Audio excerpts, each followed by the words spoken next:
Welcome to Scary Stories to Fall Asleep. As the night falls, cozy up and let your mind wander into the shadows. Here, you'll find tales that chill yet soothe, inviting you to explore the unknown. Take a deep breath and relax. Embrace the thrill of the eerie. Let's begin. The legend of the hole in the wall. Along South Africa's wild coast is an ancient one, passed down from generation to generation. To most, it's just a beautiful rock formation carved by centuries of relentless waves, an archway where the sea flows through a massive cliff. But to the Xhosa people, it is much more. The hole in the wall is a gateway, a passage between our world and the realm of the Xhosa people, beings who live deep beneath the waves, unseen by human eyes. When the wind is right and the tide is high, they call through the opening. They call for a bride. It was on a warm, humid night that Zanele first heard it. The village sat nestled in the hills, close enough to the sea that the rhythmic pounding of waves was a constant backdrop. But that night, something was different. The sound of the sea wasn't random anymore.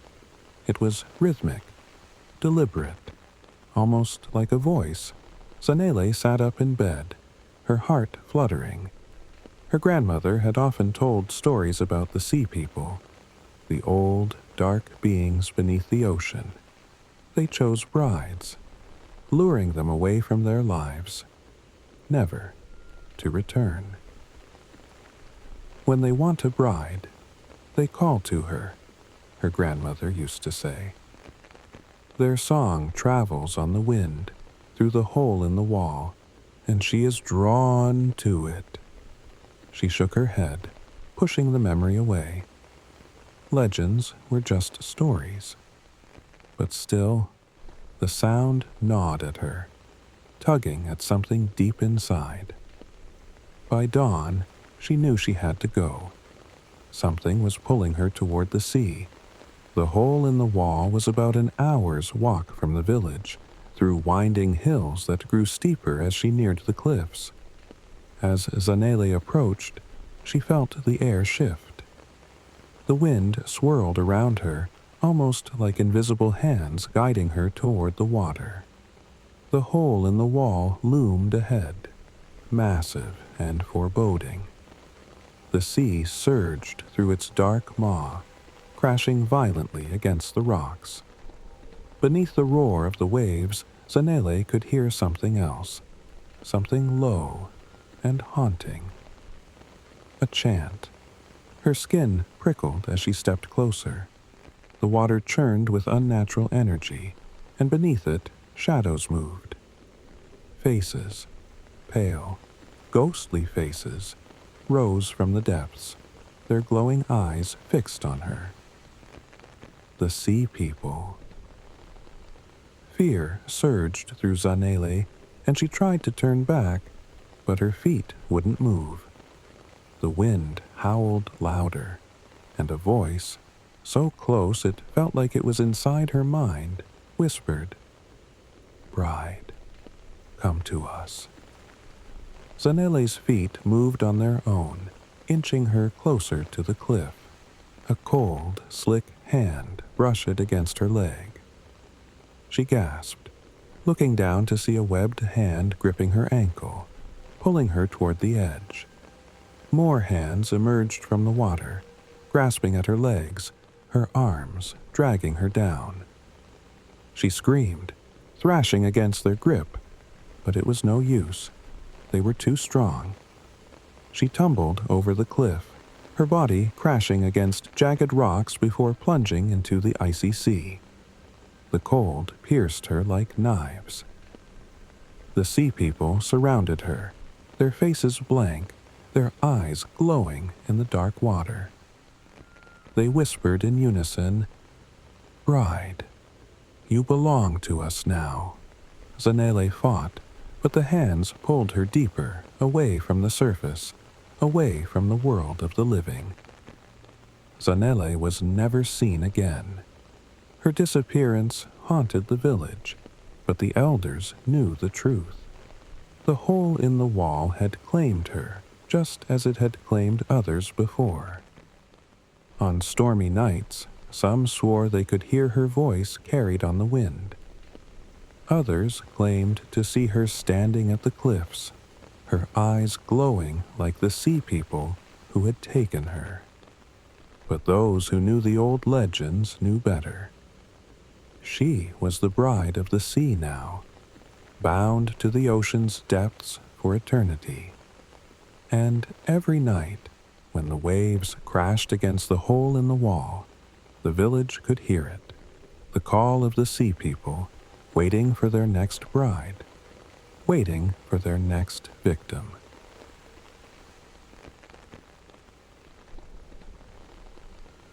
I've always thought truck drivers had some of the best stories. Not the made-up ones you tell around a bar, but the ones you collect on the road, in the dead of night when you're driving on empty highways, surrounded by miles of nothing. I've got a few of my own, but none like this. This one stays with me. It started like any other run, heading eastbound from Amarillo. Midnight, skies were clear, but the air had that kind of bite to it that clings to your skin. I kept my eyes on the road, the low hum of the engine my only company as I barreled down the stretch of I-40. I wasn't the type to get spooked easy. Years on the road had taught me that most creepy stories were just that. Stories. But that night, the silence felt wrong. The engine, the tires on asphalt, everything seemed dulled, like the night was muffling the sound itself. That's when I saw her. At first, she was just a silhouette, standing on the side of the highway in a pale, almost shimmering dress. Hair down to her shoulders, face too far away to make out. I don't know why I slowed down. Maybe it was instinct, maybe something deeper. But there was this pull, like I had to stop. She didn't wave or anything, just stood there. Most hitchhikers are eager, jumpy even, but she was patient. I pulled over, leaning across the seat to crank open the passenger door. "Need a ride?" I called out. She climbed in, her movements slow and deliberate, settling into the seat next to me like she'd been doing it all her life. The air inside the cab turned frigid the second she shut the door. I wasn't imagining it. My breath fogged up in front of me, and I instinctively cranked the heat higher. She didn't say anything at first, just stared straight ahead with eyes that were distant, hollow. "I'm heading east," I said, glancing sideways at her. "How far are you going?" "Wherever you're going is fine." Her voice was soft, almost a whisper, but it carried weight, the kind that presses down on you, makes you feel like something heavy is about to happen. I wanted to ask more, where she was from, why she was out here, but something about the way she sat, unmoving, kept me quiet. Her hands rested in her lap, pale and delicate, but there was a tension in them, fingers curling and uncurling like she was holding on to something unseen. The road stretched on in front of us, endless and unchanging, but the air inside the cab felt tighter with every mile, like there wasn't enough space, like the darkness was creeping in. I kept glancing at her, waiting for her to say something else, but she didn't. Just stared, her eyes never blinking, never looking away from the road. It was the cemetery sign that did it, a small, rusted marker that appeared out of nowhere on the side of the road. Old Mill Cemetery. Next exit. I need to stop here, she said, her voice suddenly firmer, more demanding. I hesitated. There? Why? She turned to me then, her eyes locking onto mine. He's there, Jacob. The way she said it sent a chill through me, and not the good kind. There was something dark behind those words, something more than just sadness or longing. I pulled off the highway, the truck rattling down the dirt path toward the cemetery. I hadn't even noticed we'd been driving uphill, but the fog thickened, rolling over the headlights like smoke.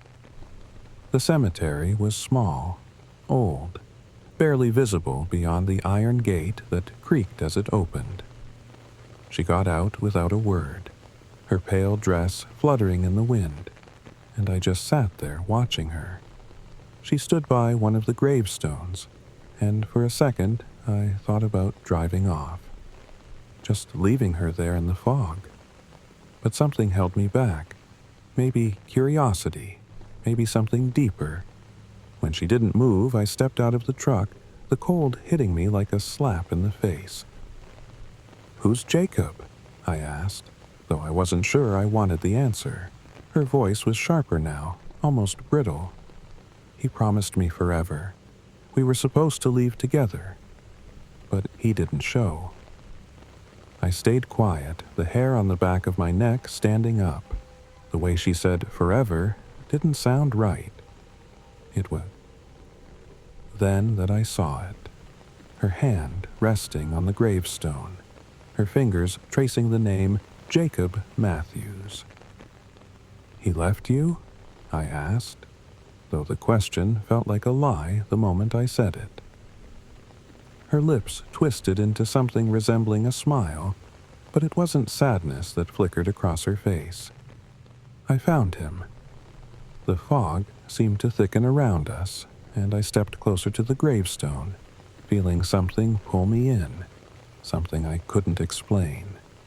There was another name, barely visible in the fog beneath Jacob's. Mary L. Matthews.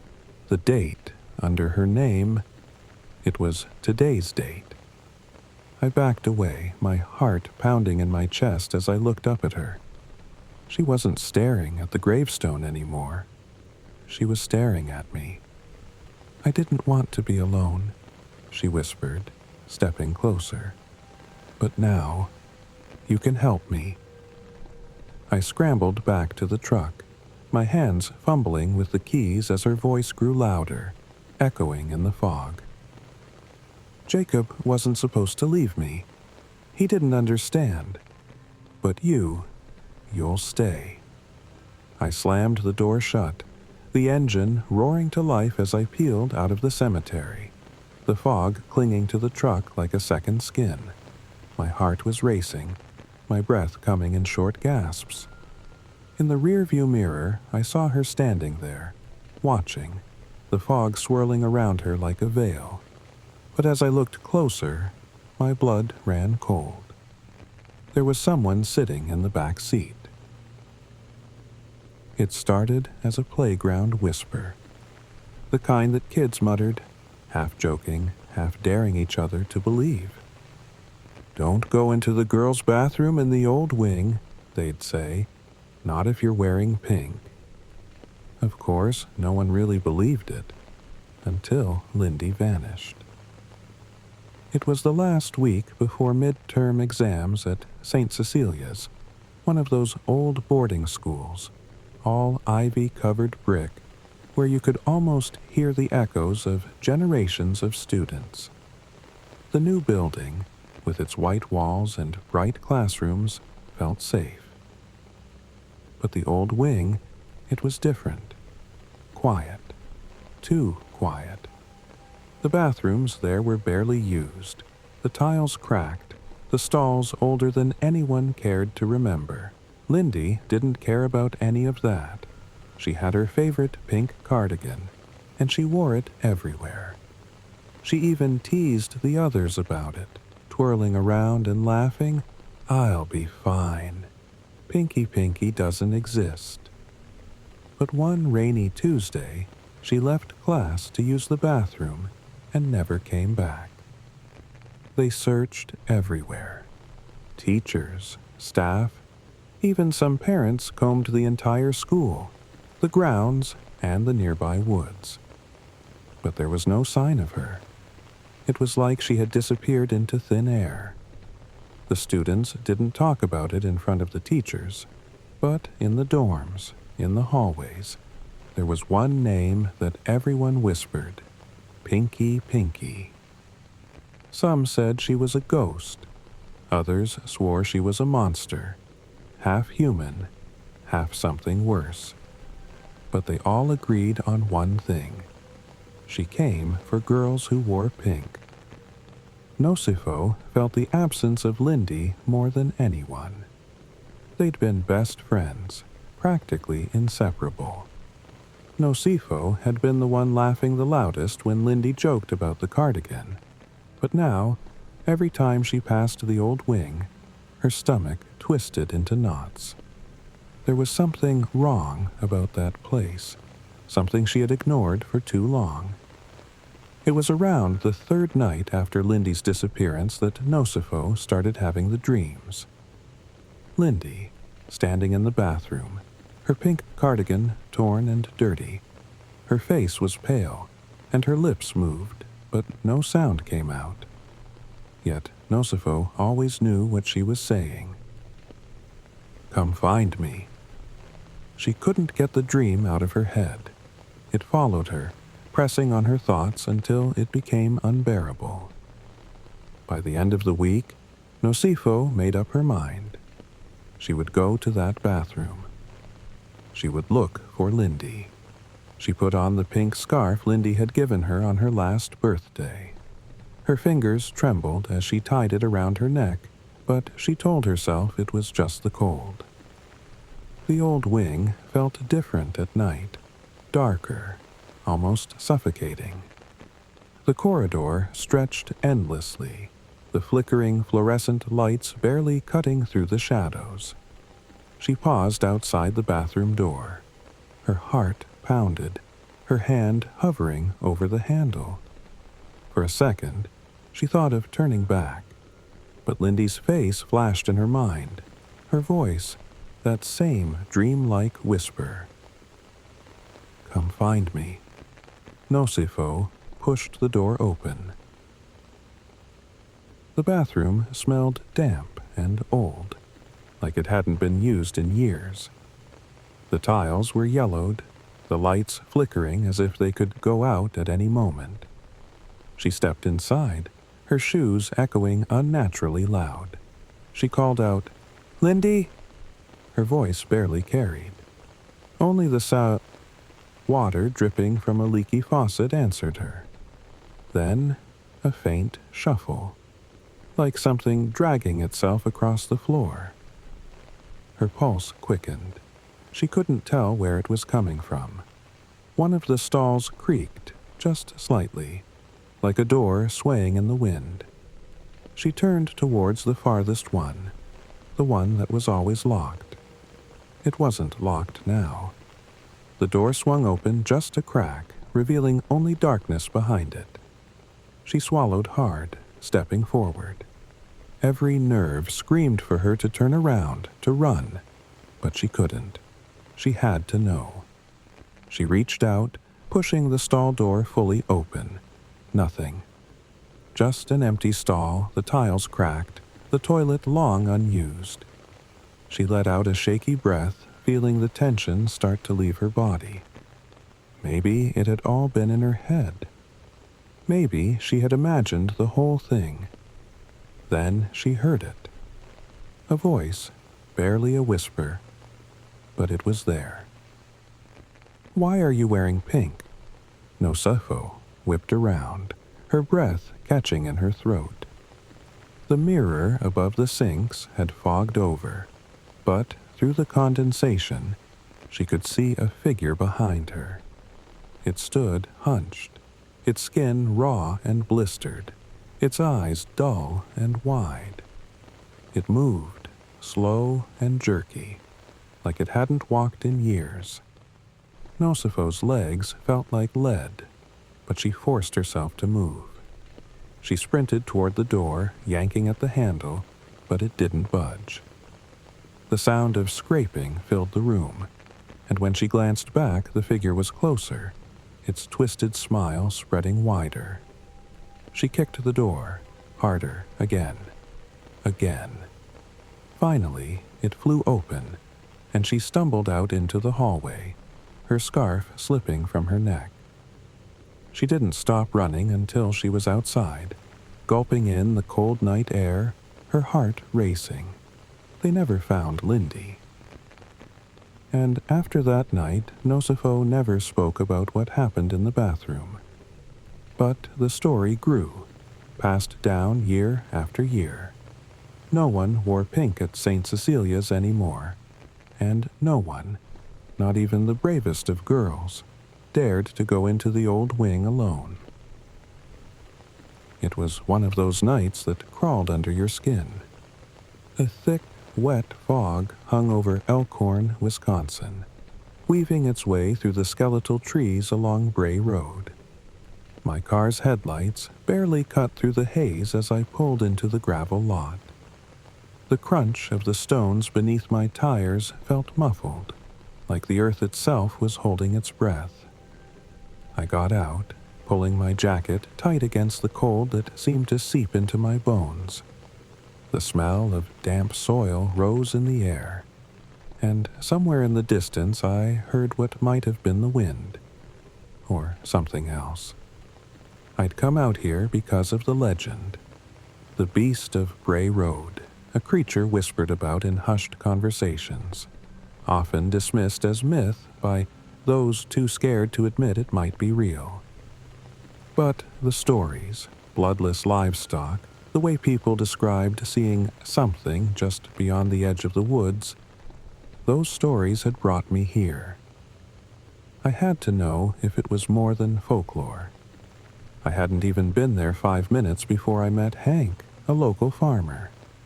He was the kind of man who looked like he had seen too much. "I don't know what you think you'll find," he said, staring out at the fog as if something was already watching. "But you sure as hell don't want to find it." I asked him if he'd ever seen the beast. His eyes arrowed, lines deepening in his face as if he were reliving the moment. "Saw it once," he muttered. "Late at night, dogs wouldn't stop barking.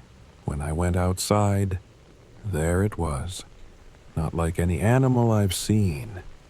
It stood, like a man, but it wasn't. Eyes, bright as fire, staring right through me. He showed me the remains of his last sheep, torn apart in ways that no ordinary predator could manage. My stomach churned at the sight, but I forced myself to keep looking. "What happened after you saw it?" I asked. Hank didn't answer. He just shook his head and walked away. As night deepened, I found myself wandering further on Bray Road. The fog thickened, curling around the trees like it had a life of its own. My flashlight flickered as I moved through the woods, the beam barely cutting through the dark. And that's when I saw them. Deep claw marks, etched into the bark of a tree. They were jagged, too large to belong to any animal I could think of. My pulse quickened as the unease set in. Something wasn't right. I could feel it. The kind of feeling where your body reacts before your mind can catch up. I spun around, expecting, hoping, to see nothing but fog. But instead, there was movement. Not far off, a shadow larger than anything that should have been out there. My breath caught. I raised the flashlight, the beam dancing shakily across the underbrush. And then I saw it. A shape, standing on 2 legs, taller than any man, covered in matted fur. The glow of its eyes, fiery and unnatural, locked onto me. For a moment, neither of us moved. Then, with a sound that could only be described as a low growl, the creature shifted. I ran. My legs felt leaden, each step pounding in sync with the frantic beat of my heart. The fog seemed to pull at me, slowing me down as I sprinted back to the car.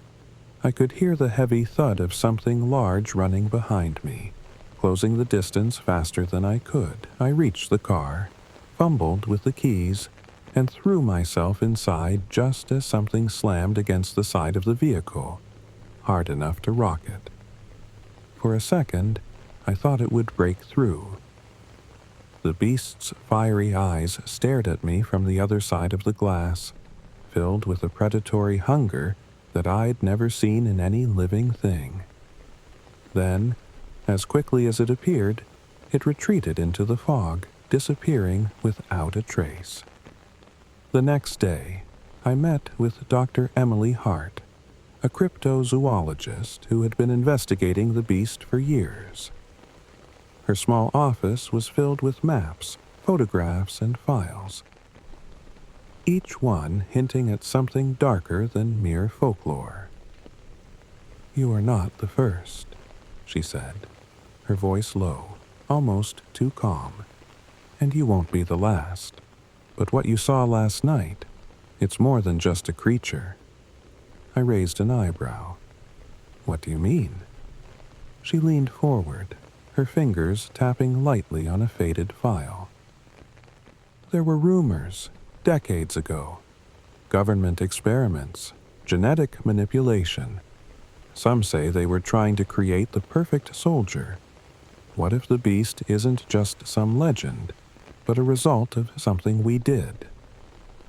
The idea churned in my mind. A government experiment gone wrong. A creature created by tampering with forces no one should have touched. It fit too well.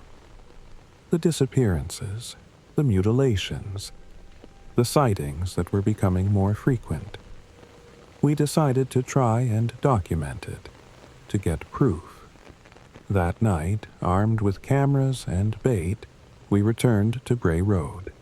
The air felt thicker, the silence pressing down on us as we waited. Hours passed, the cold seeping into my bones, making every minute drag. Then, the growling started again. Low, rumbling, getting closer. I spotted it first. Just a shape at the edge of the woods, barely visible in the dim light. But it moved toward us, faster this time, its eyes gleaming. Dr. Hart pressed a button on her camera, and the flash burst into the night. The creature recoiled, letting out a noise that was somewhere between a snarl and a scream. I stumbled back, falling hard, my hands scrambling to get a grip on the muddy ground. Dr. Hart grabbed my arm, pulling me toward the car as the beast roared, furious and wild. We barely made it into the vehicle before it slammed into the side, nearly tipping us over. As I sped away, the creature faded into the mist, but I knew it wasn't over. It was still out there. Worse, we had woken something, a hunger, a rage inside it. The beast wasn't going to stop. In the weeks that followed, more livestock disappeared, and then people. Hank showed up at my door one night, pale, shaking. "It's getting closer," he whispered, the fear in his eyes unmistakable. "I think it's coming for us now." I didn't have the heart to tell him I thought the same. The beast wasn't just a creature anymore. It was a reckoning. Something unleashed, something none of us were ready to face. And every night, I lay awake, waiting for the sound of claws against my door. The legend of Bray Road wasn't just a story. It was a warning. And now, it was far too late.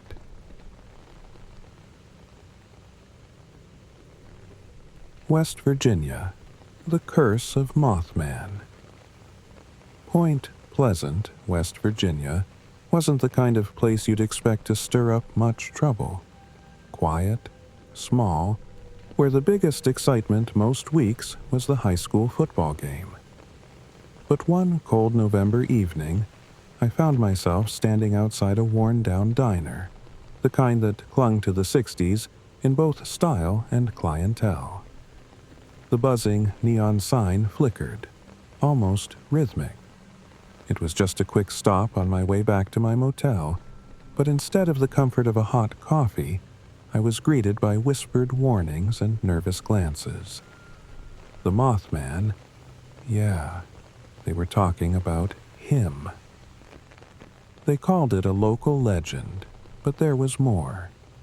It clung to the air here, something more sinister than an old wives' tale.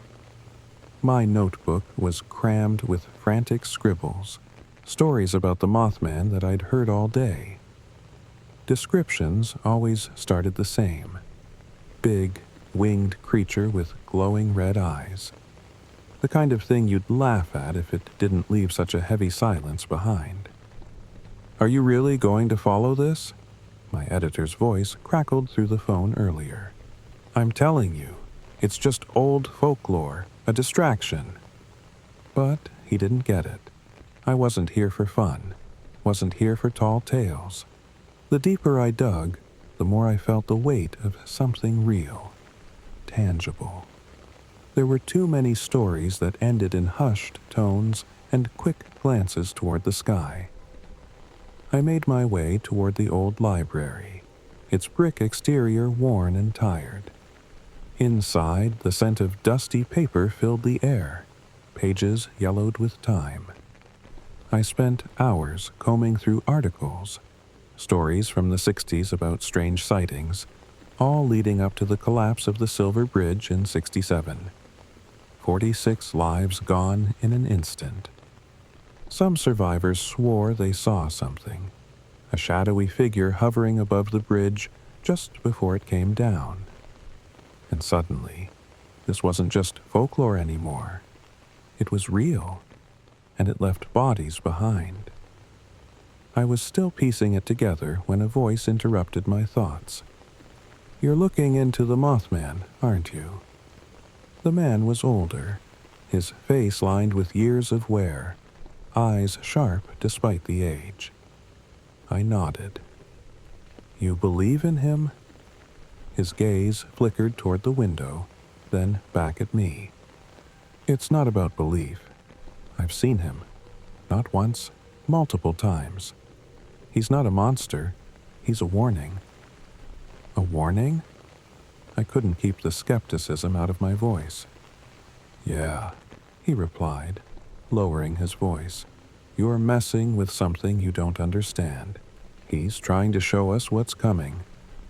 I left the library that night, shaken. His words stayed with me, gnawing at the back of my mind as I drove through the narrow, winding roads back to my motel. The trees loomed like dark sentinels, and the moon cast thin beams of light that barely cut through the heavy woods. I felt it before I saw it, something watching me. Then, out of the corner of my eye, I caught it. A shape, wings outstretched, gliding through the trees before disappearing into the night. I slammed on the gas, heart pounding in my chest. My hands were shaking by the time I reached the motel, locking the door behind me with trembling fingers. Sleep? No chance. I lay awake, staring at the ceiling, haunted by images of those glowing red eyes, wondering if I was losing my mind. The next morning, I started hearing the same story from everyone I interviewed. They saw it too. The Mothman wasn't just a creature, it was a message. People claimed to see it before disasters struck.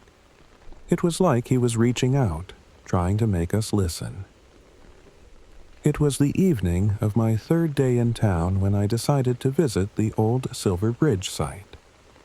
The fog rolled in heavy, swallowing the riverbank as I stood there, watching the slow, dark water. The weight of history hung in the air. This place felt wrong.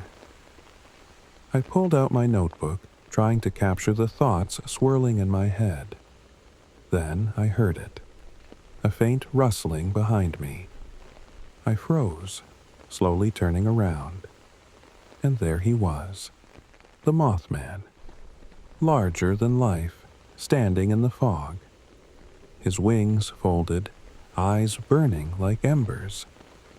My mind screamed for me to run, but I couldn't move. He tilted his head slightly, as if studying me, and then he lifted one massive wing, pointing toward the water.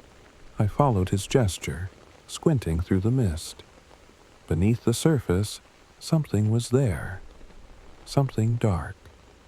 My phone buzzed, jarring me from the trance.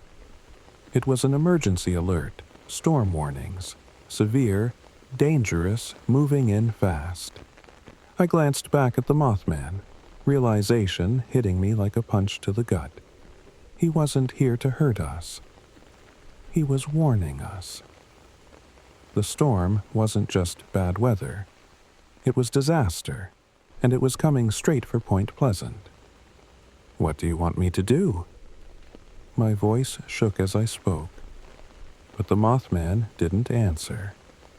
He only spread his wings wide, an eerie, final display, before vanishing into the fog, leaving me standing on the riverbank, heart pounding in my ears. I raced back to town, wind picking up, clouds rolling in, black and angry. By the time I reached the diner, the first drops of rain were starting to fall. I burst inside, breathless, shouting over the clattering plates and murmuring patrons. "There's a storm coming, worse than anything you're expecting. We need to prepare." The room went quiet. Eyes turned toward me, some skeptical, others afraid. But I could see the shift in their faces when I told them about the Mothman. Fear crept in, deep and undeniable. Then the storm hit. Winds howled, rain slamming against the windows with a force that rattled the walls. Outside, chaos unfolded. People running to secure their homes, racing against the fury of nature. But as I stood there, heart hammering, I knew something else had kept us alive. The Mothman had warned us. Hours later, the storm subsided. The damage was extensive. Roofs torn off, streets flooded, but not a single life was lost. As we emerged, the town shaken but whole, I couldn't shake the feeling that something had changed in me. I kept writing about the Mothman after that, but not as some harbinger of doom. No, he was more a guardian, perhaps, something that existed in the space between legend and truth, reminding us that there are signs all around. We just need to be willing to see them before it's too late.